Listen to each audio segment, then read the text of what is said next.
Welcome to the Embrace Strength podcast. I'm your host, Ashley Crocker. I am an experienced trainer and active life professional. I work with people who are struggling with nagging pain to get back to the activities they love without fear of re-injury. This podcast is here to educate and provide value to you on all things health, fitness, staying active, and personal development. Let's dive in.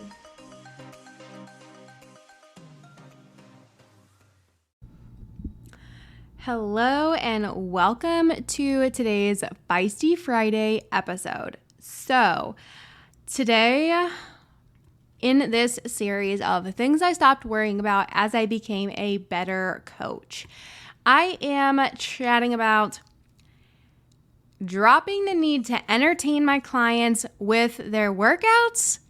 This is a big one that I see in newer coaches and sometimes with seasoned coaches too. But I see this most commonly with the coaches who complain about their programming. Complain about programming taking too long, or they're running out of ideas or whatever. And when I dig deeper, they're changing up their clients' workouts way too often. And when I ask them, why are they doing this? They're saying things like, just to mix it up so the client doesn't get bored. Okay, that's not a good enough reason to completely change your clients' workouts. You see, we do want clients to enjoy their workouts to an extent, but we should not be so focused on entertaining them that it reduces the quality of what we are actually giving them. And any coach that knows what they are doing knows that progressive overload is necessary to see progress. And you cannot progressively overload if you are changing movements too often.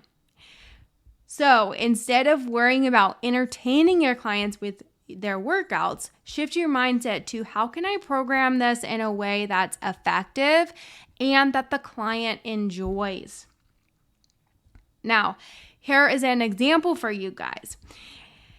If you are listening to this, you probably know that the type of client that I work with one-on-one is people dealing with injuries. And a lot of time, this person is either a runner or a CrossFitter, and they're used to higher intensity workouts. And so working with me, things that look a lot different. And my programming compared to what they're used to looks boring as fuck, all right? But there are ways that I get around it and make it more enjoyable for the client. And I think number one here is I'm not changing anything unless the client mentions that they are feeling a little bit bored, or could we make this a little bit more exciting or something like that. Like, because some of my clients, they don't give a crap. They don't give a crap if it is like quote unquote boring or whatever, but it never fails. The runners or CrossFitters always want it to be a little more exciting. Now, here's how I get around it though, while still progressing, doing progressive overload and making sure we are filling in the gaps where needed when it comes to working on their injuries. So I get curious and ask questions. Okay. So I'm like, okay, what is it that you missed specifically? Right. And in this example, we're going to go with, I just missed getting my heart rate up and feeling like I actually got a hard workout. Now, the feeling of, needing to feel like you had a really hard workout, feeling like you're dying, that's a whole nother conversation. But I validate what they're feeling. That makes sense. You're used to doing, high intensity CrossFit workouts, and you do feel, like you've gotten a really good workout after that because your heart rate is through the roof. So that makes sense you feel like that. This is a big change for you. And I meet them in the middle. So I usually ask them, like, what are your thoughts on me implementing something like an EMOM, right? If they're a CrossFitter, they know what that is. Or I call them sneaky progressive AMRAPs, right? So both of these things, like an EMOM or an AMRAP, you can really easily still progressively overload movements for a few weeks before needing to change the movements. And a lot of times, this scratches that itch for the client because it's getting their heart rate up. They're doing something that's more similar to what they were doing before.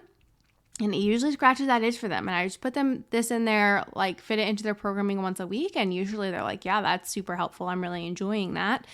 And so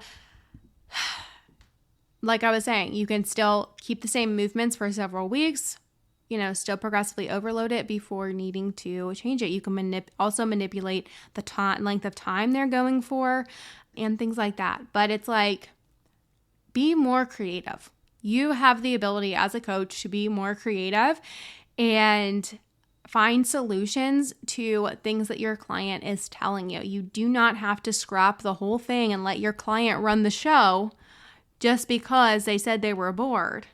Okay? Ask them questions. For number one, validate, ask questions, meet them in the middle, and get creative. All right? There is so many ways to structure workouts, to, manipulate variables to make it feel different for the client, but you're actually like getting the same thing accomplished, if that makes sense.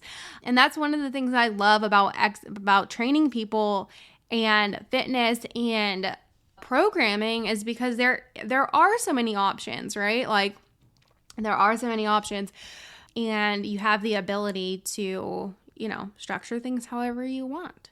And as long as it's following, the guidelines of what you're trying to accomplish and it makes sense. Like, a nice little check for myself. Sometimes I will ask, what is the purpose of this? Am I accomplishing what I am intending to with this week of programming? You have to have a good answer behind that, or else it is not good enough. You can't just do things willy-nilly. Or if I ask you, like, why did you do that? If you say, I don't know, that's a big problem. So I'm encouraging you to level up your programming skills and like challenging yourself and asking yourself, like, what is the purpose of this? What's the intended stimulus? Like, is this accomplishing that? What's the purpose of this movement? Like, there should be reasons behind everything. And so encouraging you to be better. And if you are wondering, like, man, I hadn't even thought of these types of things before, or even realized I could structure something that way, then you should be in my world in some capacity, in a mentorship way. I have different options depending on what works best for you, what you need.